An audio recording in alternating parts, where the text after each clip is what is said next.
Welcome back. In the last video, we focused on your milestone map in hopes of sensing where your limiting beliefs are hiding.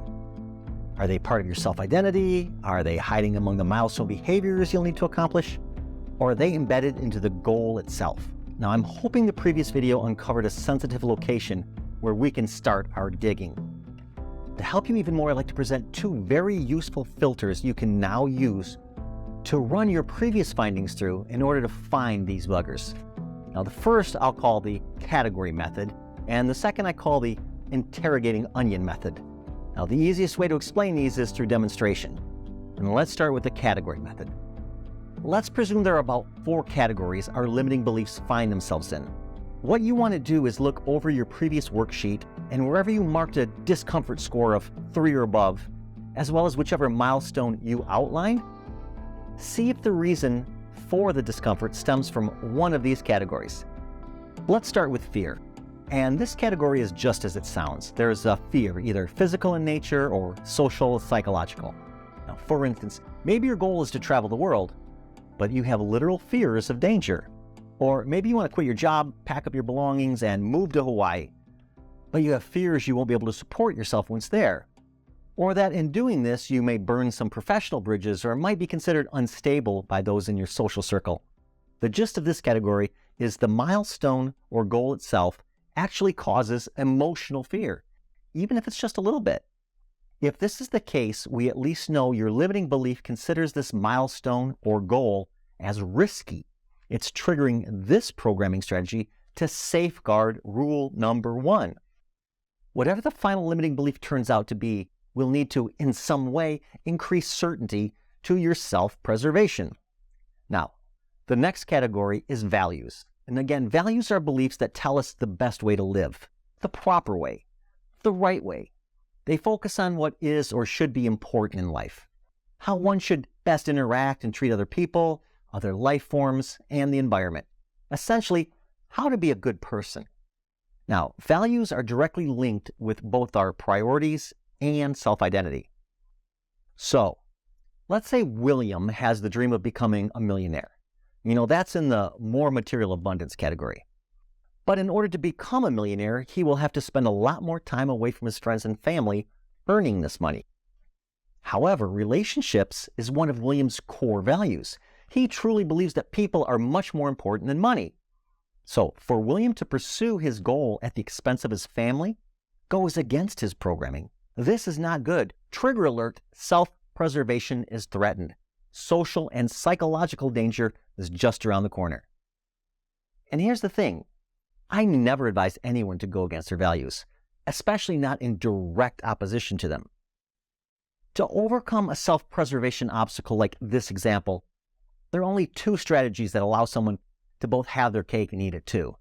Now, the first is to find high certainty beliefs that are already in their belief system that support the argument that being a millionaire will benefit and improve your relationships more so than harming them.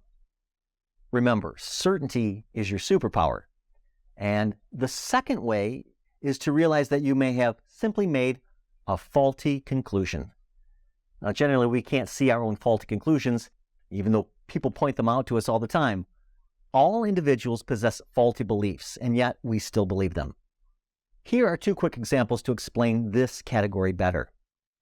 Let's pretend in the previous example, William's faulty conclusion was, I'll have to spend a lot more time away from family and friends to earn this money. Might that not be true? Currently, William doesn't have the programming or reality of being a millionaire, and so how can he know for sure? All William knows is the game plan he mapped out has milestones that eat up all his free time. But might there be another way? Maybe he has the wrong milestones. Maybe in order for William to have his cake and eat it too, it will require him to find a different route to achieving his dream. His faulty conclusion is a rigid acceptance that he must spend a lot more time away from family and friends. Now, you don't need to reframe faulty conclusions. You simply need to find them, admit they have low certainty, and then refile them in a lower category. Now, the next category is daunting. And this is sometimes confused with the category of fear because the overwhelm it elicits feels a little like fear. But the difference is when you encounter something daunting, you're more uncomfortable by the massive amount of effort it will require than by self-preservation. Completing a triathlon can seem daunting. Going back to college and finishing your degree can seem daunting. Starting a business from scratch with no support can seem daunting. But again, we are never really fearful about rule number 1 in such endeavors. Instead, our conservation of energy strategy kicks in to thwart the attempt. If any of your milestones seem daunting, just realize that daunting really means currently unqualified. Currently, you are unqualified to complete a triathlon. But you already know this. Your programming in the reality of being a triathlete doesn't yet balance. Otherwise, you'd already be one. Now, the easiest way to identify a limiting belief in the daunting variety is that it usually sounds like this inside your mind. Man, there's no way in hell I can accomplish that. When that conclusion passes through your mind, and that is a conclusion, you've entered daunting territory, which means you're just currently unqualified. To overcome such limiting beliefs, simply restructure your milestone map and chunk down on your goal. Create an intermediary goal that isn't daunting. So if it's to complete a triathlon, break it down into first swimming a quarter mile, biking 5 miles and running 1 mile. If it's making $1 million, simply start with making 10% more than you do now. If it's writing the great American novel, simply turn your goal into 1 chapter. Now, I'll be revisiting these categories again and how we can use them to find our limiting beliefs later in this module when I walk you through the reframing to reprogram examples. The second useful filter you can use to find your limiting beliefs is the interrogating onion method. Finding limiting beliefs is kind of like peeling an onion. Just when you think you found one blocking you, you realize that's simply the outer layer for another, even deeper belief. We need to peel away these outer beliefs until we get to the center of that onion, that limiting power belief. For example's sake, let's say there are some watching this who have fashioned milestone maps with a particular section causing a 5 in discomfort. And then after some reflection and thought, they've deduced the following limiting beliefs as to why they will not accomplish this milestone. Now, person A comes up with, I'm afraid to leave my job. Person B's limiting belief is, I hate exercise. And person C realizes, I can't pursue this milestone while the kids are still little. Now, all 3 are conclusions, and all 3 shed light on why the milestone is uncomfortable. But can we go deeper? The interrogating onion uses 1 word to peel to the next level. Why? Why are you afraid of quitting your job? Why do you hate exercise? Why can't you do this while the kids are still young? You see, the conclusions offered have other conclusions supporting them, and we need to keep peeling those layers until it won't go any deeper. Let's peel this one for example's sake. Why do I hate exercise? Because it hurts and I always quit. Why does it hurt? Because I'm out of shape. Why do I always quit?